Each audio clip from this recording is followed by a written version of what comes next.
Ducatis to Clubmans, from Maseratis to Mercedes. We've got Fiats, Ferraris, you name it, here today in Noosa. The sun's shining. We're at the Noosa Classic Car Show, sponsored by the Noosa Beach Classic Car Club, and what an amazing array of vehicles. The trade stalls are looking fantastic, the food stalls are going, the people are just in such a good mood. Let's go and have a look at some of these wonderful cars. Welcome to this edition of Australian Car Collector. So pleased you could join us. We were here a little while ago in Noosa. We filmed the Noosa concourse in the main street of Hastings Street there. This time we're mixing it up a little bit more, so from the multi-million dollar cars down to the ones that us mere mortals can afford. Come and have a look at this great collection. We're looking forward to bringing it to you.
Folks, if anyone ever deserves an award for perseverance and just dedication to not just a marque, but one particular car, I'm standing here with Tony and his beautiful Series 1 E-type Jag. Just a stunning car, Tony. Tell me the history of this car. I couldn't tell you the very early history, but a friend of mine, a very good friend of mine in Sydney, he and some of the Jag Club members in Sydney rescued this wreckage of a car from the back of a Shell service station, and I've seen the photos of them bringing it out of the service station, and it was just a rolling tub. Really? And engine over there, bits of bonnet over there, and the rear suspension, as I found out later, was just tied on with a bit of wire. Holy moly. What year would that have been, Tony, when they rescued it? He rescued that about, probably about 86. Right. He kept it for about 6 years, and I knew he had it because we're good friends. And we were originally in Newcastle then. He was going to restore it, but he didn't get around to doing that. He restored a very nice 140. Right. But decided he didn't really want to do a whole new restoration. Okay. And we happened to be calling in at their place, which was in a little area called Bangalow. I know Bangalow well, northern New South Wales. Inland from Byron Bay. We'd been down to the snow with the kids and called in, see them, have a cuppa and a chat. And I said to Brian, Karen's job while we're driving along is to look in all the barns and all the hay sheds for the mystery barn find that someone else always finds, but we never do. And so, just backtrack, what year was this that you were looking for cars by this stage? This was 92. 92, so early 90s, this guy gets the right idea. Let's go looking for barn finds. And anyway, I said, looking for that XK or the SS100 or an E-type or something. Yeah, and he said, I've got an E-type. And I said, oh, no, you've got one. He said, well, I'm selling it. He said, I said, oh, are you? Where is it? And he said, oh, round the corner, chained to the veranda post. So it can't run away. And it literally, and you couldn't take it away anyway, because they had a really steep, windy driveway. Right. So anyway, I said, oh, let's go and have a look at it. So I had a look at it, and he told me what he wanted for it, and he said, it's on the market, but I've got ads in the Car Club magazines, but none of those magazines have been published yet. So at the moment, no one knows. Okay. So if you want it, get in quick. Johnny on the spot. You can have it. And we got it home, and and I had a pretty big job at that stage, career-wise. Right. So I didn't have time to do anything with it, and Brian didn't do anything with it for 6 years. I had it for 20 years before I found the time. By that time, I'd retired from work, and I also had to retire from the Rural Fire Brigade because as soon as I retired from work, the boys thought, oh, you're it. Tony will do that. Yeah, Tony I know what that's like. Yeah, and all my time was going into the brigade, and I still didn't get time to work on this. So eventually I retired from the brigade, and as soon as I did that, I had time. You had the time to put into it. But it still took 8 years. And did you do most of the work yourself, or did you sort of farm that out? Most of the putting it together. Okay. The body work was done by a shop in 17 Mile Rocks, down that way. 60s Rust, who did a very nice job with the body work and the paint. Okay. Paint's a bit off colour, but it's still a nice colour. It's stunning. And it's stunning. We were commenting on the wire wheels before, thinking the amount of time and effort you must put into those wheels, mate, is just incredible. They look like they come out of the factory. It takes at least an hour for each wheel to get them right. Just beautiful. On your hands and knees. Just a beautiful car. Fantastic. Thank you, Tony. You're welcome. I just love it. Thanks, Ben. Thanks, Mark.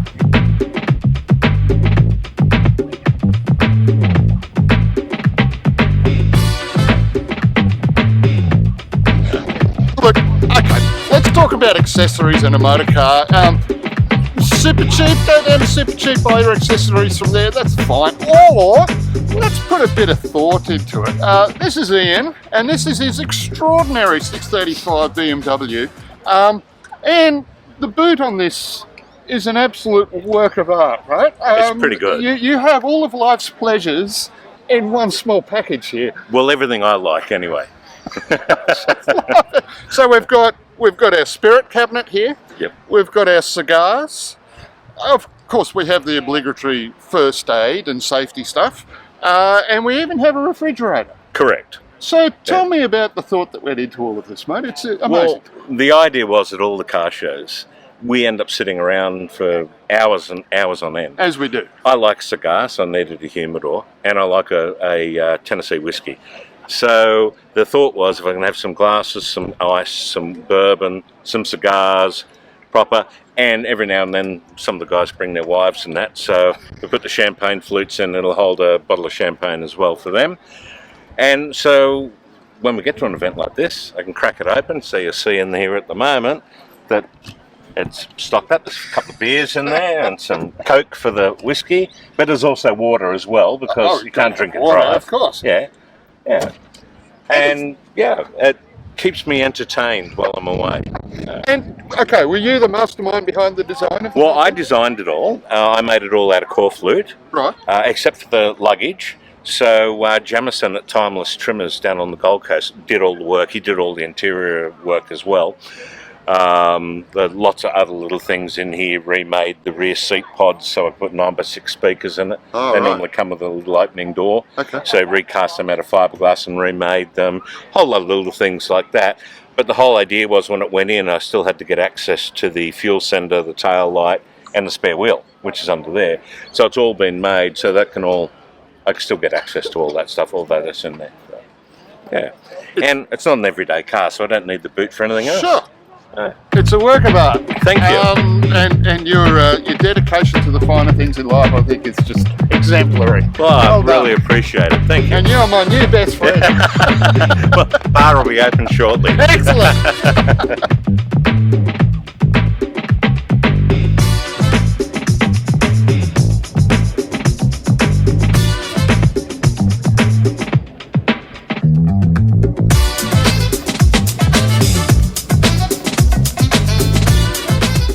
Folks, in amongst the plethora of cars that are here today, looking at everything from daily drivers to absolute concours machines, this vehicle behind me fits into that latter group.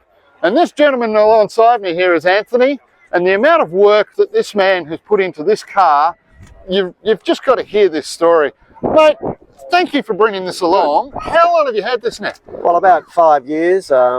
It came to me almost in its condition as it is. I can't take credit for a lot of, especially not the bodywork. The paint's really nice, but there are a lot of mechanical things that I wanted to do to it to bring it to a concourse condition. Okay. Which is what we were saying. So essentially that means, as people know, it has to present as an original car with mostly original components as manufactured. Right. So I've had to source things that go away from old cars, like fuel pumps, alternators, carburetors, all those things that are expendable. Sure. But I've sourced them, and the car has won awards for concourse for its originality and presentation. And this is a really special car in itself, mate, too. Tell me the history behind this one and its spec from the factory. Thank you, yeah. Well, it is in a sense special because it is what's called a K-code. The K designates the engine capacity, and it's a high performance engine produced in '66, a 289 cubic inch, made 271 horsepower, which back in the day was enough, you know. Adequate. And it's essentially the same engine that Ford provided Carroll Shelby with to put in the early GT350s. Right. The 65 and 66 GT350 fastbacks. You might remember they were white, blue stripes, some were other colours. Same engine. Carroll Shelby put on an aluminium manifold, a set of extractors, headers, and a Holly carburettor. Right. And that was essentially the Shelby engine. So this thing is in Mustang guise. There's not, the Shelby word doesn't appear on it. Right. But it has many of the components that a Shelby has. It's the first Mustang to receive a 9-inch diff or differential. Wow. Previously 9 inches were put into Fairlanes and Galaxies and trucks. So the much bigger unit, but because more durable. Because this engine was designed to go to 6,000 plus RPM, heavy duty transmission, the 9-inch was sought to be put in this vehicle. And Anthony, from your understanding of what was happening back then in Ford and in the Ford stable, is this something that would have been ordered specifically from a customer in that configuration, or would it be more something that Ford put together to just show off in the dealerships what they could do?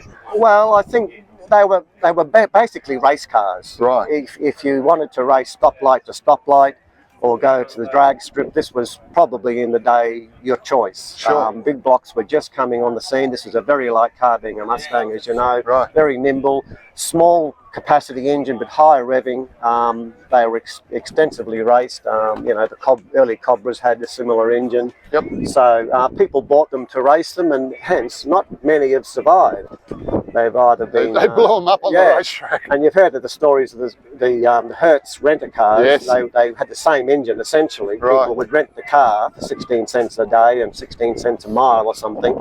Then they'd race the car and take the engine out and put it in their Mustang and put a more standard engine back in. But they were essentially little race cars, and the forerunner of Shelby's. Yeah, fantastic. Somebody wants you. That's my phone going off, but we could talk through that. I'm an AC/DC fan, so. Mate, thank you for bringing it along today. Thanks. And if it's all right with you, we're going to have a quick whiz through it. That'd be great. By all means, feel free to open the door if you would like. Thanks, mate. And great. Good on you. Thank you.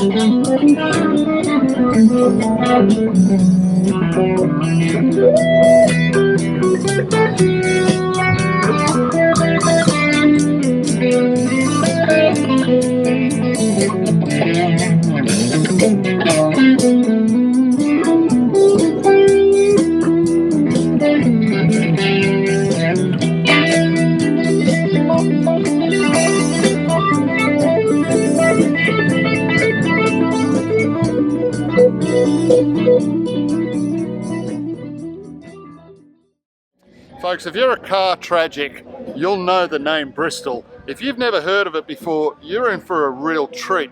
So back in the day when Jaguar, the likes of Elvis, Bentleys, were producing these upper spec cars, which were very, very quick and nice and light for their day, Bristol was really something else apart because these were very low volume cars.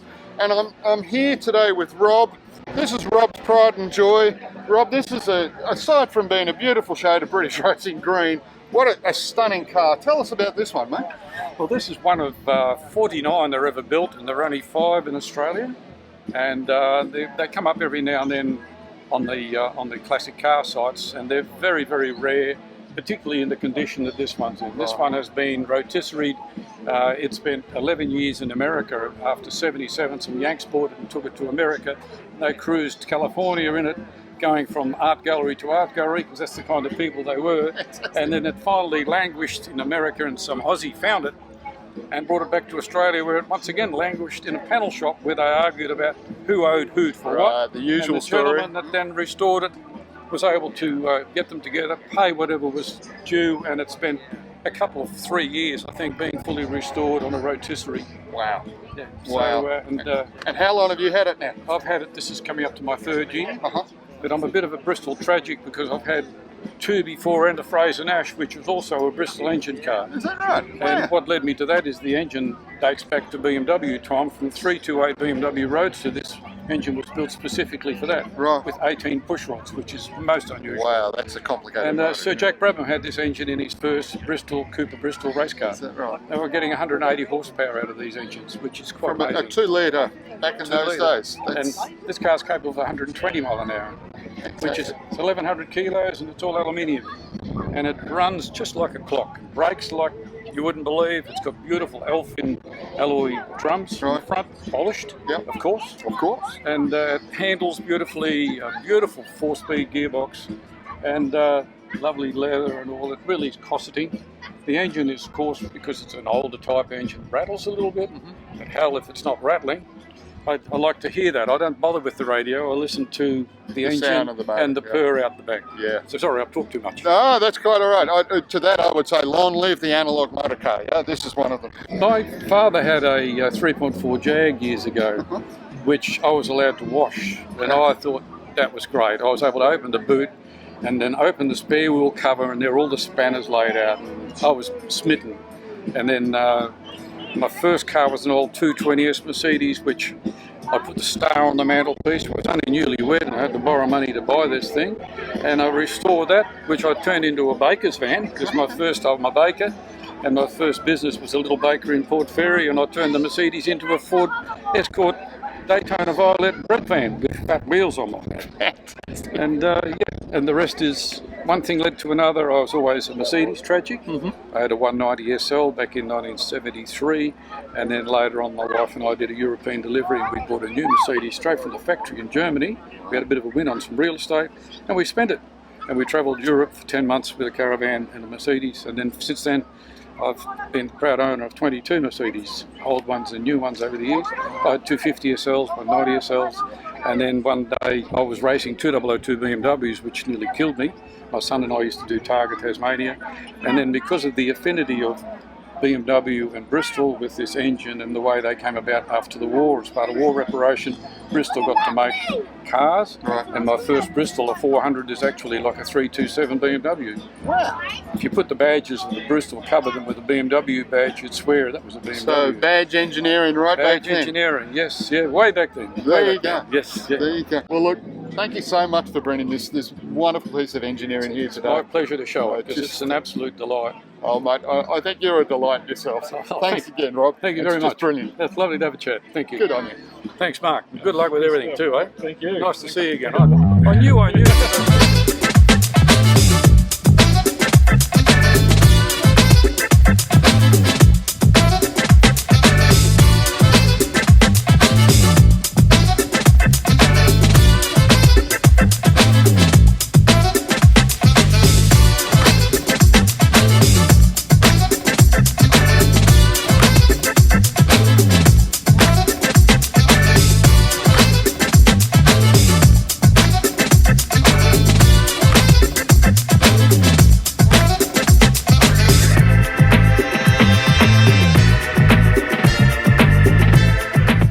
Folks, in this day and age where clubs of all sorts of flavours are trying to get younger people involved, get more volunteers actually volunteering and putting their time in.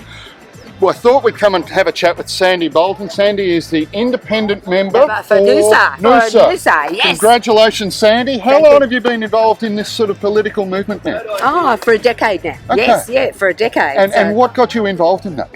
Love of community. I've lived here for 35 years, passionate about community and achieving for community. Great stuff. Yeah, Great stuff. Love it. And I believe you've got a little bit of a link here somewhere along the line to this wonderful German mark behind us here. Oh, look, I absolutely adore combis. I have to confess. Memories back when I was a child and the smell. Remember the smell of the little stove? Sure. And going to the beach. So yes, so this is a mixed car here, which was a barn find, which I'll tell you about. All of them bring back awesome memories. Just fantastic. Yeah. It's beautiful, right? Yeah. So this type of event here as part of the Noosa classic car scene, what, in your view, what does that mean to the community? What does it do for us? So many things. Whether Sunshine Beach High with their cars and that the kids all build, the types of opportunities. And again, Mick, he'll fill you in on some, but there's a site out at Doonan we've been chasing for years, and the importance of demonstrating to take anything, whether it's a car or a bike, and be able to work on it yourself and then drive it. Isn't it? And marvellous. Sunshine Beach High, they drive them in competitions everywhere, not only build them, but then race them. That's awesome. Yeah, so it's really good stuff. And it's imbuing in everyone to not be a throwaway society. Sure. Build it, love it, drive Keep it, and fix it. And, and fix it. The To know right how to fix repair, things. for heaven's sake. Yes. So there's some fantastic initiatives and groups and people, and this actually showcases that. Oh, it's brilliant. I just love it. The vibe here is wonderful. It's a great day for a start, but just marvellous. We And live well in done. heaven. Yeah, we do. It's paradise, isn't it? This It is sure paradise. Well, come to Queensland. Welcome to Queensland. Yes, It's great. welcome. And come to Noosa. Yes, Spend your money. No, So look- just come and enjoy. Yeah, for sure. Look, at this stage, we'd love to introduce Mick. Yes, Mick, if you can come on in pop here. on in there. So right now I'd love to introduce you to Mick. Mick's been part of this whole culture of pulling especially young people into the classic car fraternity, but not just in terms of driving cars, but in terms of understanding how they work and actually fixing the things. They're taking a barn find and building it into something just fantastic. So Mick, I believe you've got a background in engineering. I do. I'm a systems engineer. I'm a doctor of engineering. And if we can get council on side for the Doonan hobby park, our plan is to have kids trained up to restore old vehicles like these Beetles and Combis and all sorts of vehicles. And there's a track there, so the plan is to get them on the track, teach them to drive responsibly. We will have simulators in there, plan to have sims so that we can actually train them in proper driving techniques and all of that, but we want to start with the young kids because they're the ones we want to make more responsible on the road. Sure. So high school age.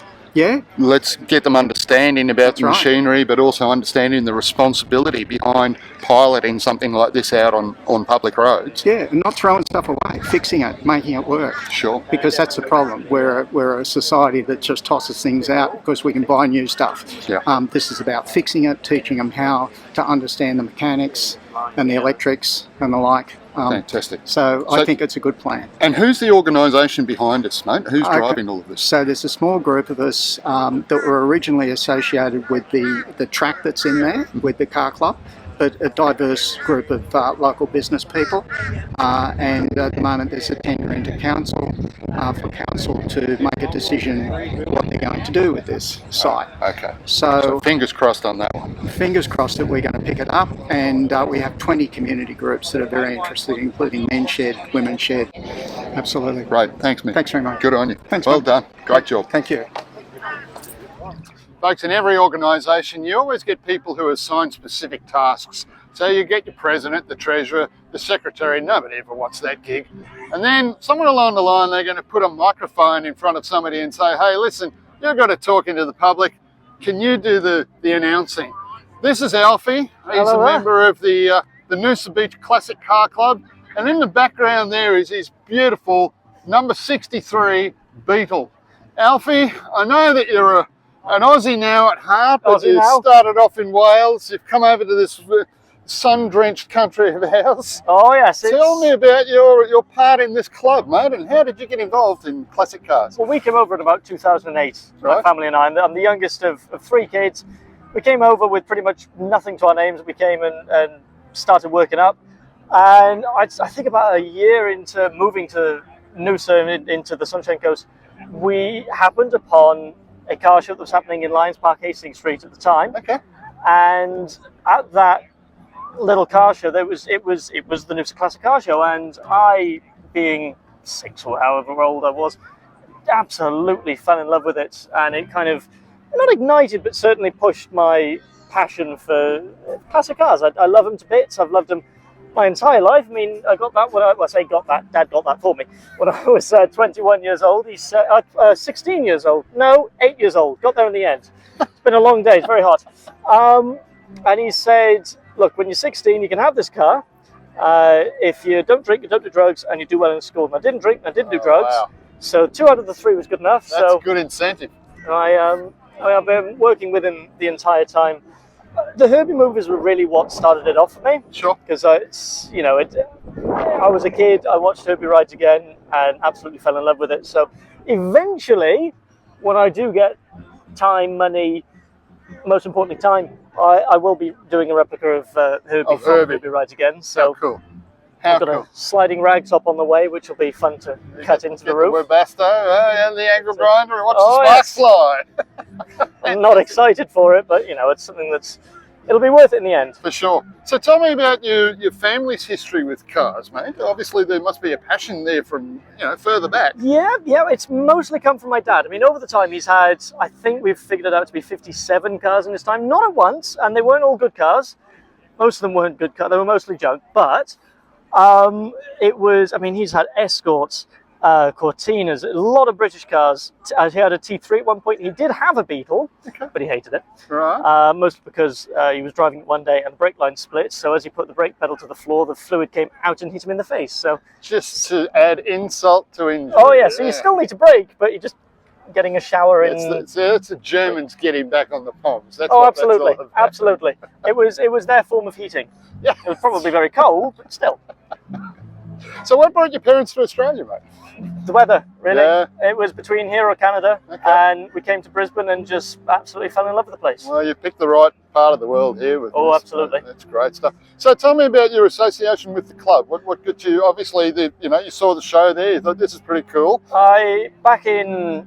When I got the car, I think it was back in 2011. I think we joined the club in 2012. I have a photo of the first time I ever took him to a car show, and I'm sitting on the bonnet of it. And I'm tiny, tiny, tiny.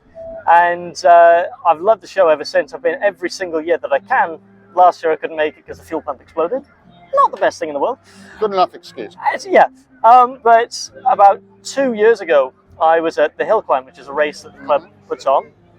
And I noticed that they didn't have an MC. Back when I was watching it when I was a kid, there always used to be a guy that was commentating and saying about the cars going up the hill, and I always used to love it. And I thought, well, I've got a bit of a passion for radio. I work in radio now.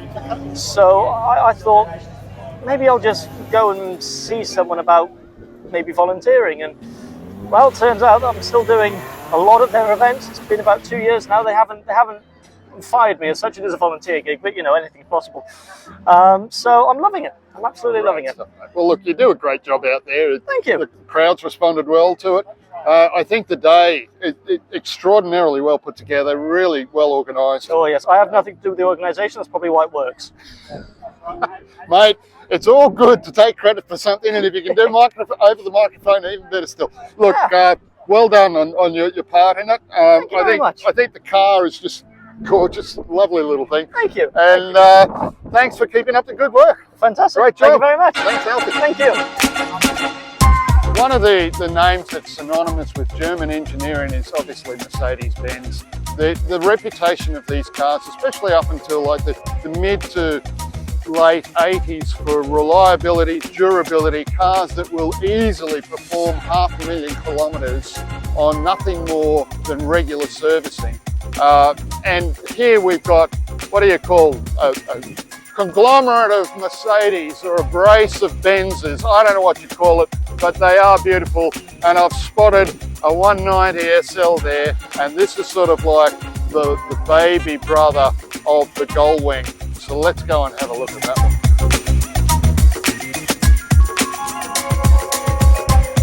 Those people who've seen our show a few times will recognise this car. Mark behind the camera is the proud owner of this lovely little 230 Benz. Beautiful car.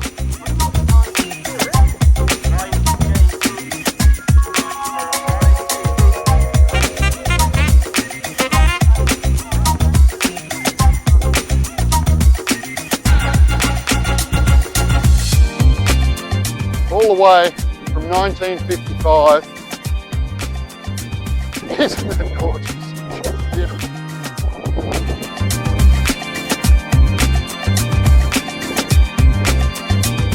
Straight six engine, adequate power, lots of reliability. And when you have a look at the interior of this, it's just like a huge, lovely lounge room on wheels.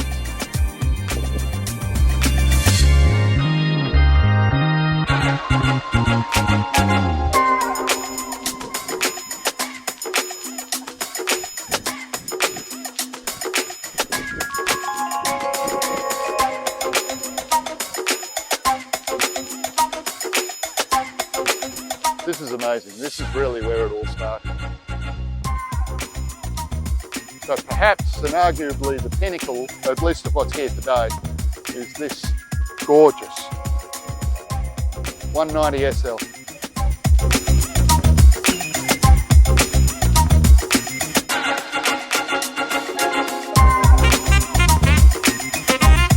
And like so many old cars, even those that have been restored, it just smells good.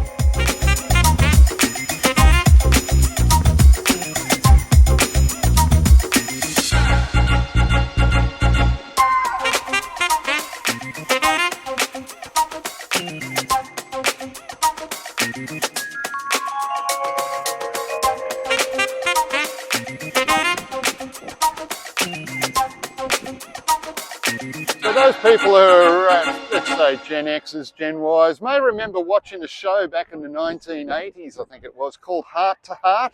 It was an American sort of love interest come detective show.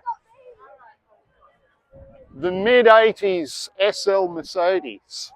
What an iconic shape that was. And once again, really in the height of Mercedes-Benz engineering back then.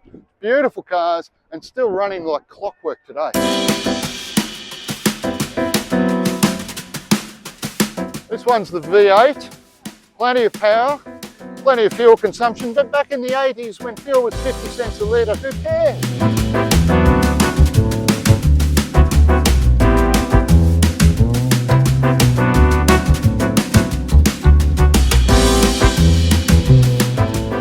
We move into the more modern ones, so we're starting to get into twin turbochargers in excess of 500 horsepower. What an absolute barnstorm.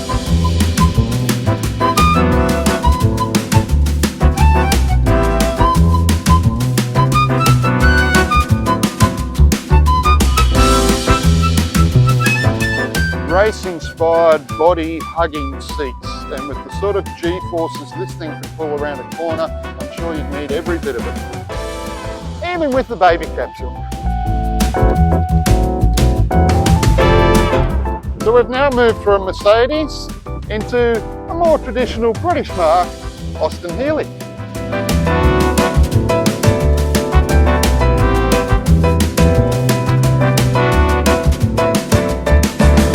Speaking of baby capsules, have a look at the rear seat in this.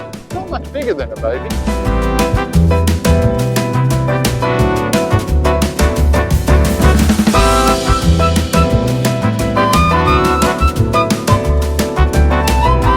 So this one's a 1964 Mark III 3000. Just gorgeous.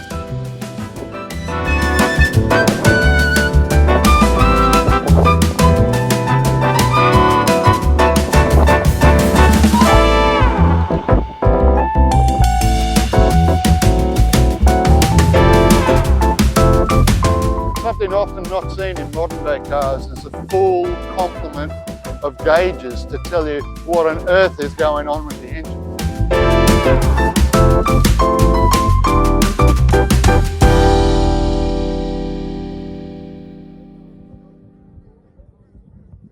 So folks, I've managed to find a couple of MGOs. I'm going to call them, we'll call them a mash of MGs.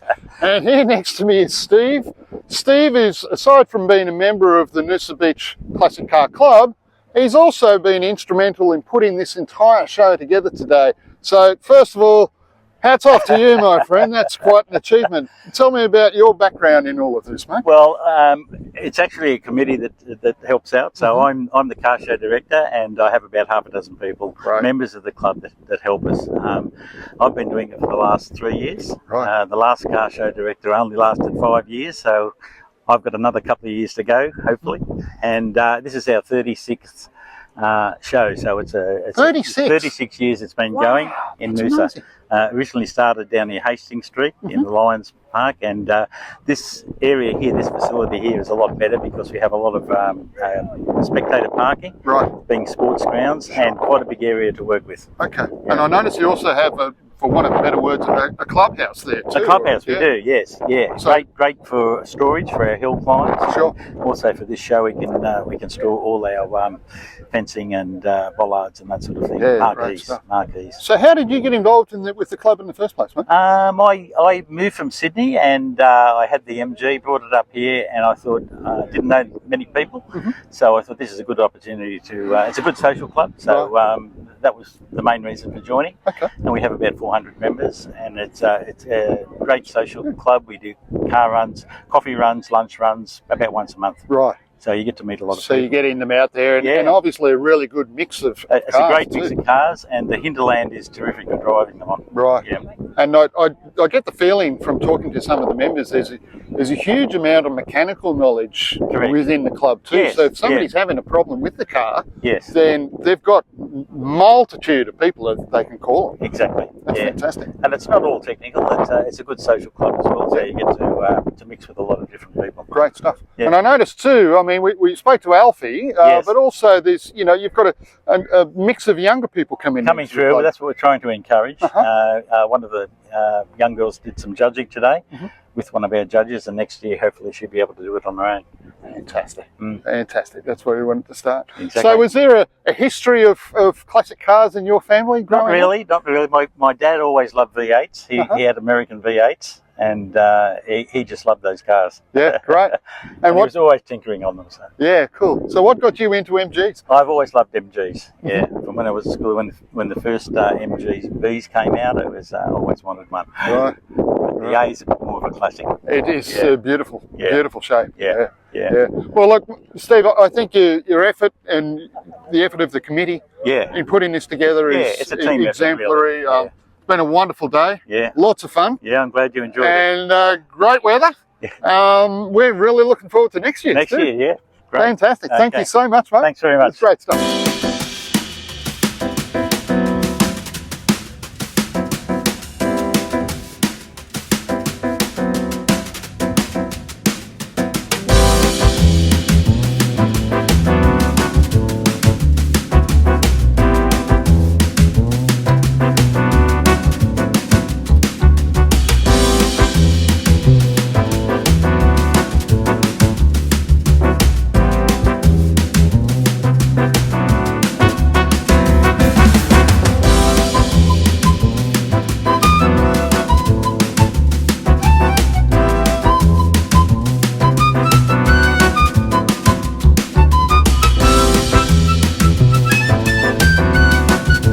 And the next category, moving towards us now, European sedan. Our runner-up is Steve Denman in 1986 Mercedes 300 SE.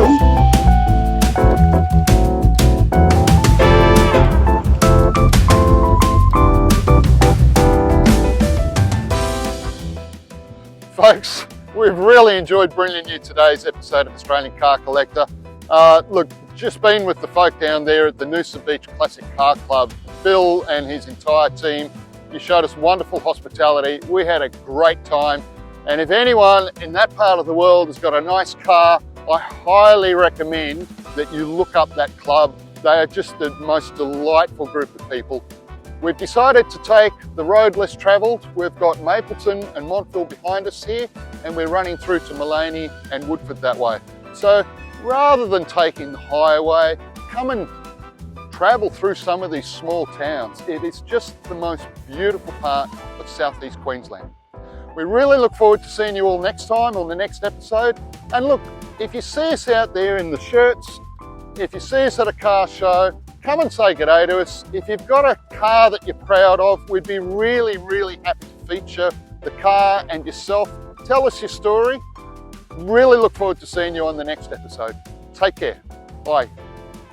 Oh, and don't forget, like and subscribe.